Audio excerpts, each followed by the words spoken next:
Hello my students, आज की इस वीडियो के अंदर हम डिस्कस करने जा रहे हैं diversity and magnitude of organic compounds. Students, इस वीडियो में आप जान पाएंगे कि आखिर इतनी बड़ी तादाद के अंदर ऑर्गेनिक कंपाउंड्स क्यों पाए जाते हैं। तो चलिए स्टार्ट करते हैं। सबसे पहले स्टार्टिंग में बुक में क्या चीज एक्सप्लेन की गई आपको बता देते हैं। यह बताया जा रहा है कि पीरियोडिक टेबल के अंदर टोटल 118 एलिमेंट्स हैं। अगर हम कार्बन को एक तरफ कर दें और बाकी 117 को दूसरी तरफ और उनका कंपैरिजन करें कि किसके कंपाउंड ज्यादा हैं, तो बच्चों आपको पता चलेगा कि कार्बन के कंपाउंड बहुत ज्यादा हैं। अब इसकी क्या वजह है वो जानते हैं। कार्बन के 10 मिलियन से ज्यादा कंपाउंड क्यों है? क्योंकि ऑर्गेनिक कंपाउंड्स के अंदर जो मेन इसका पार्ट होता है वो कार्बन होता है, इसीलिए ऑर्गेनिक कंपाउंड की तादाद भी बहुत ज्यादा है। तो चलिए स्टार्ट करते हैं इसको। आखिर इसकी क्या वजूहात है? 3 मेन वजह है इसकी: catenation, isomerism and multiple bonding की।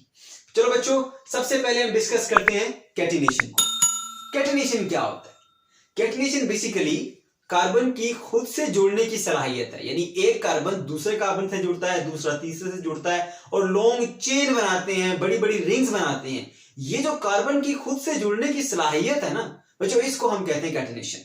अगर हम यहां से पढ़ लेते हैं, the ability of carbon atom to link with other carbon atom to form long chain and rings, and this is called catenation. अब क्या हर एटम ये कैटिनेशन परफॉर्म कर सकता है? तो उसके लिए कुछ कंडीशंस हैं, 2 शर्त हैं इसके लिए। पहली शर्त क्या है? पहली शर्त यह है, एलिमेंट शुड हैव वैलेंसी 2 और ग्रेटर देन 2। उसके पास कम से कम 2 वैलेंसी हो या उससे ज्यादा हो। अब 2 ये से ज्यादा की शर्त क्यों रखेगी बच्चों?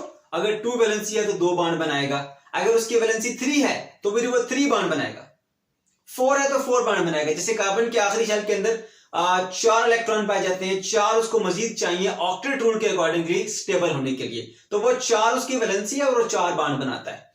अब अगर आपने चेन बनानी है तो एक तरफ इस वाले एटम से बॉन्ड बनाना है, दूसरी तरफ इस वाले एटम से बॉन्ड बनाना है, तो कम से कम 2 बॉन्ड तो आपको बनाने पड़ेंगे, इधर से भी और इधर से भी लिंक होने के लिए, जुड़ने के लिए। इसलिए बच्चों, जो भी एटम कैटिनेशन परफॉर्म करना चाहता है तो कम से कम उसकी जो वैलेंसी होनी चाहिए वो क्या होनी चाहिए? 2 होनी चाहिए। ओके, तो वैकेंसी कितनी होनी चाहिए? 2।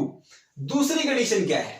अब देखो बच्चों, कोई भी एटम है वो जो अगर उसको कैटिनेशन का प्रोसेस परफॉर्म करना है तो उसका अपने ही एटम के साथ बॉन्ड ज्यादा स्ट्रॉन्ग होना चाहिए as compared to other. Like carbon का कार्बन से बॉन्ड ज्यादा स्ट्रॉन्ग हो as compared to carbon with other element.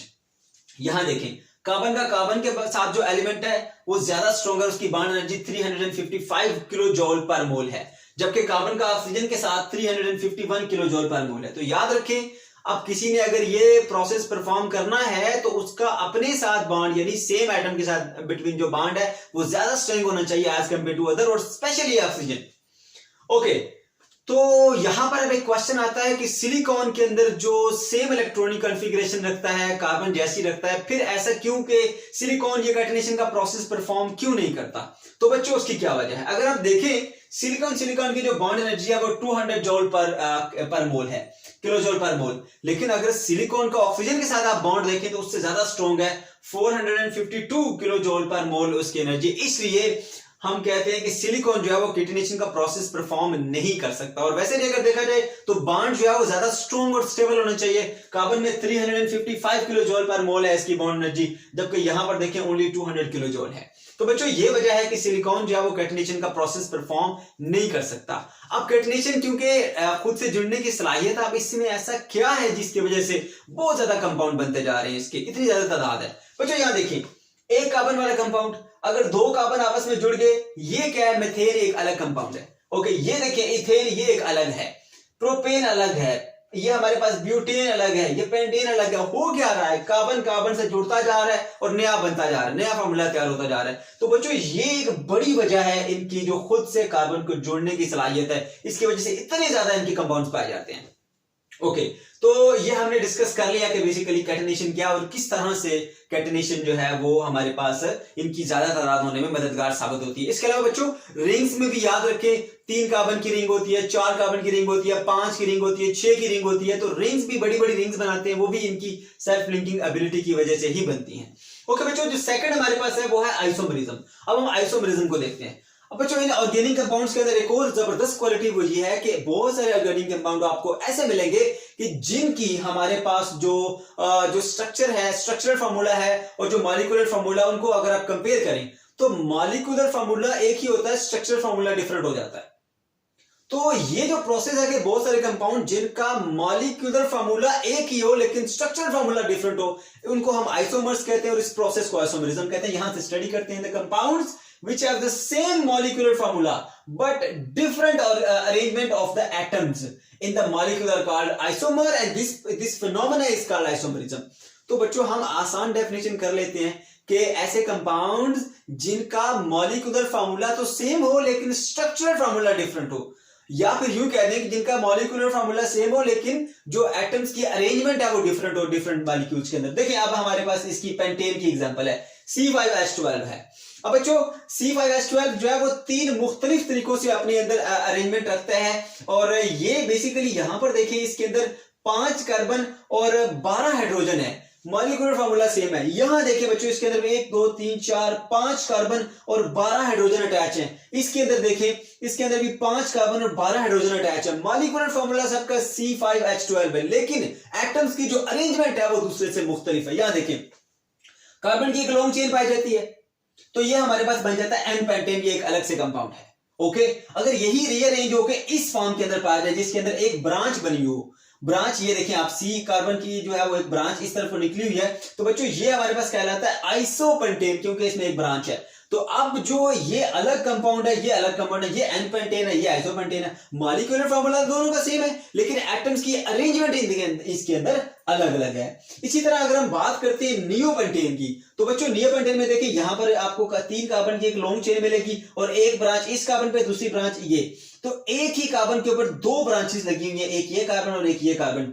अब ये एक तीसरी इनकी अरेंजमेंट है, मॉलिक्यूलर फार्मूला इसका भी सेम है। तो ये 3 तरीके हैं, 3 तरीकों से आप इसको अरेंज कर सकते हैं और इससे आप जो है वो 3 मुख्तलिफ तरह के कंपाउंड बना सकते हैं। तो ये एक अलग से एक टॉपिक आ गया हमारे पास आइसोमरिज्म का, कि एक ही मॉलिक्यूलर फार्मूला होने के बावजूद उनकी स्ट्रक्चर जब चेंज होती है तो तब भी वो नया कंपाउंड बन जाता है। इसको हम N-पेंटेन कहते हैं, इसको आइसोपेंटेन कहते हैं, इसको नियोपेंटेन। अब बच्चों ये इसके अंदर 5 कार्बन है, जैसे जैसे कार्बन की तादाद बढ़ती जाती है ना वैसे वैसे इनके नंबर ऑफ आइसोमर्स भी बढ़ते जाते हैं। ये तो छोटा सा कंपाउंड है 5 कार्बन वाला, इसके 3 आइसोमर्स बन गए हमारे पास।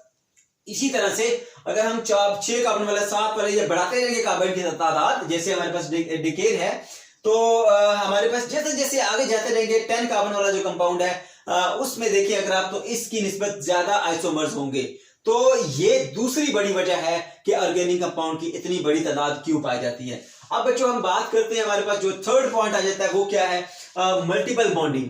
मल्टीपल बॉन्डिंग और दूसरी हमारे पास इसकी स्ट्रेंथ, बॉन्ड स्ट्रेंथ।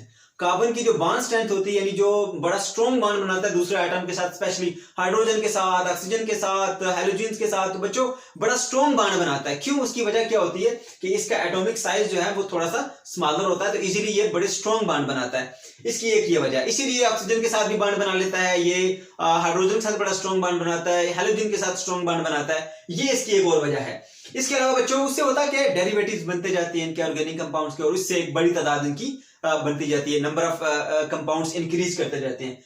और तीसरी बात जो अहम है, जो जिसको हम बात डिस्कस करने वाले थे, मल्टीपल बॉन्डिंग। बच्चों आप देखो ये भी 2 कार्बन का कंपाउंड है, ये भी 2 कार्बन का कंपाउंड है, ये भी 2 कार्बन का कंपाउंड है। यहाँ पे कार्बन कार्बन ने सिंगल बॉन्ड बनाया हुआ है और 3 हाइड्रोजन अटैच हैं, ये अलग कंपाउंड है। यही 2 कार्बन अगर आपस में डबल बॉन्ड बना लेंगे तो ये एक अलग कंपाउंड बन जाएगा, और जब ट्रिपल बॉन्ड बना लेंगे तो ये एक और कंपाउंड बन जाएगा। इसको हम क्या कहते हैं, इथेन।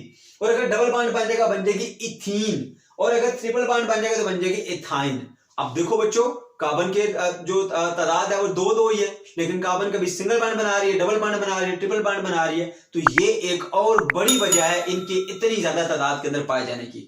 तो बच्चों ये था हमारा आज का टॉपिक। अगर आपको कोई भी क्वेश्चन है तो कमेंट सेक्शन के अंदर आप जरूर पूछ सकते हैं।